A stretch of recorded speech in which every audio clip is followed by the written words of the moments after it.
The man I'm about to speak to is a man many believe is the real BJP's prime ministerial candidate. Well, not just yet, because L.K. Advani is the main BJP prime ministerial candidate, but many even within that party believe that he's a stopgap arrangement. The real leader, the real voice of the Indian right, the real prime ministerial candidate is a man called Narendra Modi. He's a man who's flying high, but what kind of a man is he really? Is he, as many believe, a communal hardliner, or is he a development messiah? Those are some of the questions we will ask Narendra Modi.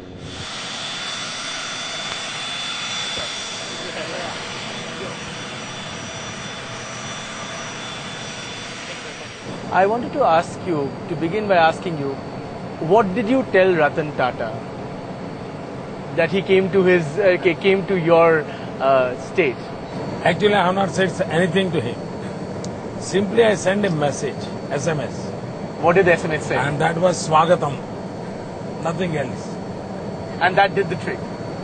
That it was the beginning. I want to ask you, there were several states vying for the nano. What, according to you, shifted the ball into your court and brought the project to Gujarat? Number one, I never tried for it. Never. When all the governments were trying to do this project, I was quite silent. I never talked to anyone. When ultimately he decided and he went to the air, and in the press conference when he said that now we are closing. This was at 5 o'clock in the evening, I think. At 5:30 I sent a small message, SMS, Swagatam. I never wrote a letter to him, never tried to meet him, nothing. Then that people came. I said, we are a very policy-driven state. Here is the area, if you are interested, go and see. They said, time is an essence. I said, for me, in time working is my habit. Everything I used to do is on time.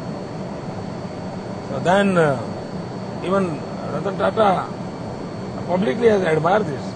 That I was thinking that before 9 months I will not get the land. Whereas in Gujarat, within a week, everything was completed. So efficiency is the reason. Is there any particular SOP that you offered that other states couldn't match? I never offer SOP. Whatever is there in my policy, it is available on the internet. No extra benefit. Even they have to pay the price for the land. Not only that, compound interest is there. If it will be a delay for the payment, the Tata will have to pay compound interest. And I'm only a state who is asking for the compound interest.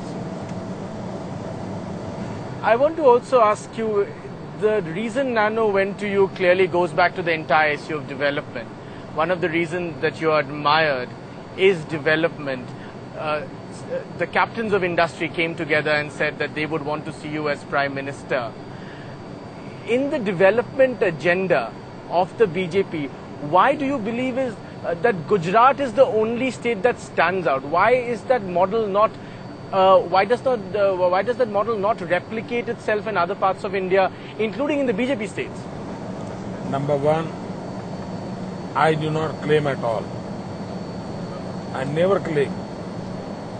It is the people who are trying to judge the situation, and they come to conclusion that Gujarat is doing well. I have not claimed. Even today I am not claiming. Let the people judge what is the situation there in Gujarat. Whether it is developing fast or not, whether there is a good governance is not there, whether there is a high efficiency level is there. Let the people judge. Why should I claim? Why does it, but that doesn't answer the question, why does the model not replicate even in the BJP ruled states? If it is a model of... I think this is not the correct analysis. Right. Each and every state, they have their own peculiar situation. Right. They will have to work according to their available resources, available situation. But there is a debate If Gujarat can do, why not others can do? Many people believe that this election, the way it's turning out, Advani ji is leading the BJP, he is the prime ministerial candidate, but actually, in reality, it is becoming a battle between Narendra Modi and Rahul Gandhi leading the Congress, and essentially already both parties are looking to the future when that battle will actually happen. In democracy, there is no space for battle. In democracy, we'll have to educate the people, let people decide, and the citizen of the country, they are real strength, they are real future of the country, and it is better that we all must focus on the citizens. You don't see yourself as a prime ministerial candidate in the future? I always see myself as a humble servant of Gujarat, people of Gujarat, those who have assigned me this responsibility, and it's my duty to fulfill that responsibility. Many people believe that what has changed in the last few years is that Narendra Modi is beginning to see the national picture. Till now, he was completely concerned with Gujarat. Now he's looking at the national picture because he sees his role expanding as he takes over in that sense the mantle of leadership of the BJP. This is injustice to Modi. I see globally because we are working in a global era. So even for my state, I look at the globally. I am only a state in the country which have started a department for the global warming. I also want to ask you, therefore, if you were to become Prime Minister, what were the three things that would be topmost on your mind? I am busy with Gujarat. My whole focus is for Gujarat.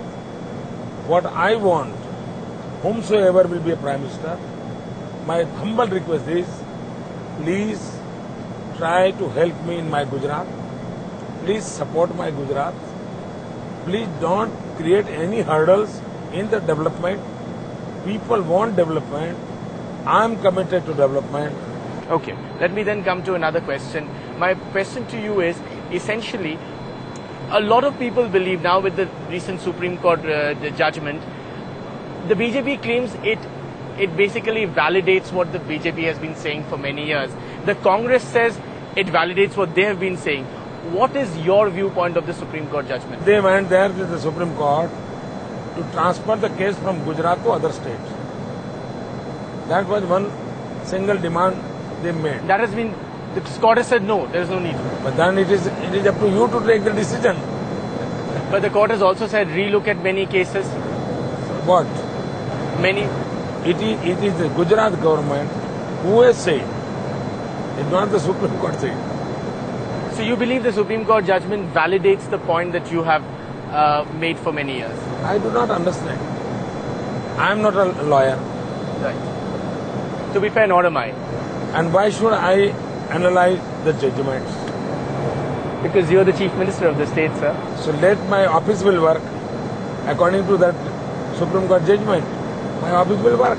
Clearly, you are lauded for your oratory skills. But one of the criticisms that has come in the recent past, even from within your own party, I spoke to Sushma Swaraj, several people, is that some of the things that you have said and the responses come from some of the leaders of the Congress, including the Buriya, Guriya issue and all of that.